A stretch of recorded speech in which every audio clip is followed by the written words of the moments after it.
BRS party మునిగిపోయే నావ అని దానితో బీజేపీ జతకట్టే ప్రసక్తి లేదని మెదక్ ఎంపీ రఘునందన్ రావు అన్నారు. తెలంగాణ ప్రభుత్వం 100% రుణమాఫీ చేసే వరకు ప్రభుత్వంపై పోరాటం చేస్తామని హెచ్చరించారు. దేశాన్ని శాసిస్తామని ప్రకటించిన కేసీఆర్ ఫామ్ హౌస్ కే పరిమితమయ్యారని రఘునందన్ రావు అన్నారు. మెదక్ జిల్లా రామాయంపేట మండల కేంద్రంలో బీజేపీ ఆధ్వర్యంలో ఏర్పాటు చేసిన ఓటరు కృతజ్ఞత సభలో ఎంపీ రఘునందన్ రావు పాల్గొన్నారు. ఒక ఎంపీ టికెట్ గెలుచుకోలేని బీఆర్ఎస్ పార్టీతో బీజేపీ ఎలా జతకడుతుందని వారు ప్రశ్నించారు. రేవంత్ రెడ్డికి పాలనపై పట్టు రాలేదని, రుణమాఫీ విషయంలో మంత్రులు ఒక తరహా, ముఖ్యమంత్రి మరో తరహాలో మాట్లాడుతున్నారని విమర్శించారు. 100% రుణమాఫీ జరిగే విధంగా ప్రభుత్వంపై పోరాటం చేస్తామని ఈ సందర్భంగా వారు హెచ్చరించారు.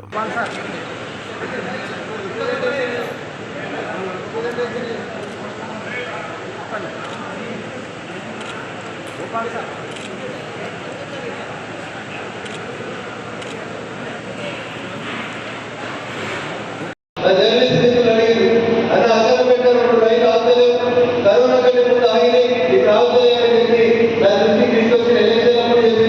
ఇప్పుడు చెప్పారు ఖచ్చితంగా 2 రైళ్లకు సంబంధించి ఈ వారం రైల్వే మాట్లాడి ఈ సూచనని ఖచ్చితంగా గమనంలోకి తీసుకుంటాం. ఆ రైళ్లను కూడా తప్పకుండా ప్రయత్నం చేస్తారు. మా జర్నలిస్ట్ కూడా గౌరవిస్తారు. వారు చెప్పినటువంటి సూచనలు కూడా తప్పకుండా జరుగుతాయి.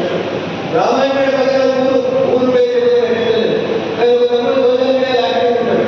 నేను ఇంటికి కలిసి కాల్చి నిరంతరం నాకు మెసేజ్ పెట్టాడు.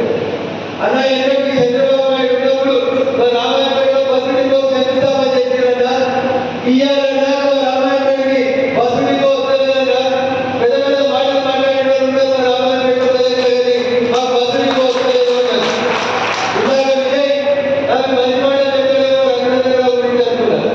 విజయ్ ఏం చెప్పిండు, జనం ఏమనుకున్నారు అని చెప్పి సమస్యల ఆరు మెడలకి పంపిస్తా ఉన్నాడు. తప్పకుండా విజయ్ మిగతా మర్చిపోతుంది. నేను మాత్రం దేని కూడా మర్చిపోను.